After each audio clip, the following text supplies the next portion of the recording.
This Sunday is the last Sunday after the Epiphany, so it's been a fairly short green season for us because of how the calendar falls this year.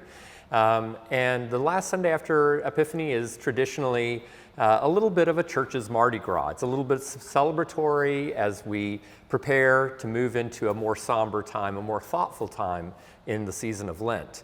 So this Sunday we'll have some festive hymns and some jubilant choir music for you in store. And one of the pieces is a text that we don't really sing all that often, and yet is something that's been part of our tradition for a long time. The choir will be singing a setting of the hymn, the Te Deum, which is, "We praise thee, O Lord." And I say that it's been part of our tradition for quite a while.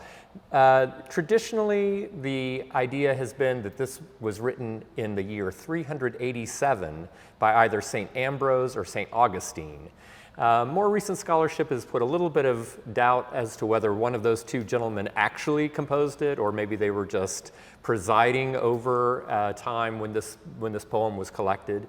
And it is a little bit of a creed. It talks a lot about what we believe, and yet it is in a hymn form. It's more of a poetry that we would recognize as a hymn of praise. And so this has been something that composers have set for ever since. There are many, many settings. There are large settings for orchestra that are intended to be concert pieces, the very famous Te Deum by Bruckner, as well as things that are more intended for liturgical use, such as this one by Benjamin Britten, the 20th century English composer. Britten brought a very interesting concept to his setting of these words.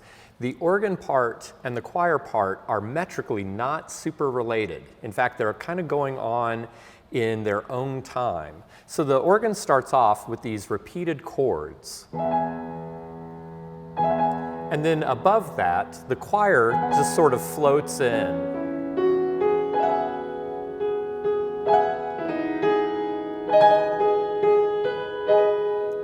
But the two are not synchronized at all. The choir is sort of floating in a sort of chant-like way, hearkening back sort of how old this hymn is, and the organ is just repeating these placid chords, as again trying to kind of imitate that timelessness of our faith tradition. At communion, the choir will also be singing a setting in Latin of a poem that is also quite old, not as old as the Te Deum, but Adoro te devote is a poem by Thomas Aquinas, who was working in Paris and was a theologian and a scholar around the turn of the first millennium.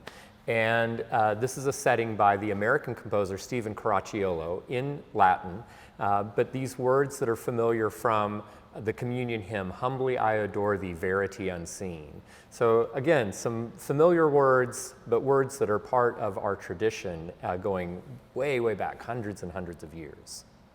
And as I say, this is the last Sunday after the Epiphany, so we'll sing lots of Alleluias as we prepare to go moving into the season of Lent. And that will start then, of course, on Ash Wednesday. This coming Wednesday is Ash Wednesday. If you've looked at your calendar, you'll also know that it is February 14th, which is Valentine's Day. We will be having our Ash Wednesday services at 7 a.m. and at noon in the Cathedral Church.